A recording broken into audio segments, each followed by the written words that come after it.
কোনো সংস্কারই প্রবাসীদের সমস্যার সমাধান করতে পারবে না। বিদেশিদের জন্য এক্সট্রা একটা সঞ্চয়পত্রের স্কিম চালু করা, এটা আমি জোর দাবি জানাচ্ছি। আসলে আমি কোনো প্ল্যাটফর্ম পাই না বলার জন্য। বিদেশিরা কিন্তু ভিক্ষা চায় না।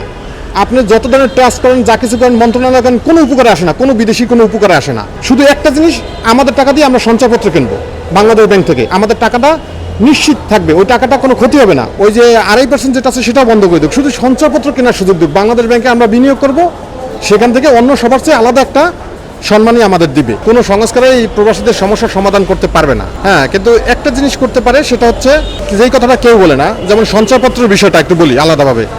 সঞ্চয়পত্র যারা পেনশন পায় তাদের সঞ্চয়পত্রের টাকাটা একটু বেশি।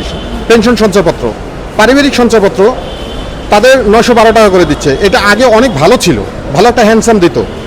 আর এটা বিগত গভর্নমেন্ট প্রত্যেকটা সেক্টর থেকেই ধ্বংস করে দিয়েছে টাকা পয়সা নিতে নিতে।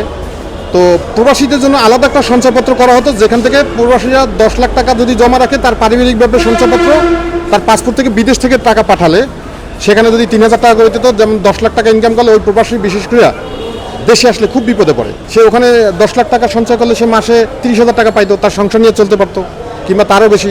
হয়তো তারা ভালো বুঝে।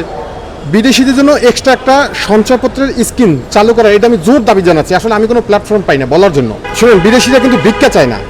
আপনি যত ধরনের ট্রাস্ট করেন, যা কিছু করেন, মন্ত্রণালয় করেন, কোনো উপকারে আসে না, কোনো বিদেশি কোনো উপকারে আসে না। শুধু একটা জিনিস, আমাদের টাকা দিয়ে আমরা সঞ্চয়পত্র কিনবো বাংলাদেশ ব্যাংক থেকে। আমাদের টাকাটা নিশ্চিত থাকবে, ওই টাকাটা কোনো ক্ষতি হবে না। যেটা বিদেশি একটা ফার্ম করে বিপদে পড়ে, আবার একটা বেসরকারি সংস্থার টাকাটা বিনিয়োগ করে, সেখানে বিপদে পড়ে। যদি সত্যিই বিদেশিদের ভালোবাসে, প্রবাসীদের ভালোবাসে, তাদের টাকা পয়সার কিছু দরকার নাই। ওই যে 2.5% যেটা আছে সেটাও বন্ধ করে দিক, শুধু সঞ্চয়পত্র কেনার সুযোগ দিক। বাংলাদেশ ব্যাংকে আমরা বিনিয়োগ করব, সেখান থেকে অন্য সবার চেয়ে আলাদা একটা সম্মানই আমাদের দিবে, আমাদের টাকারই।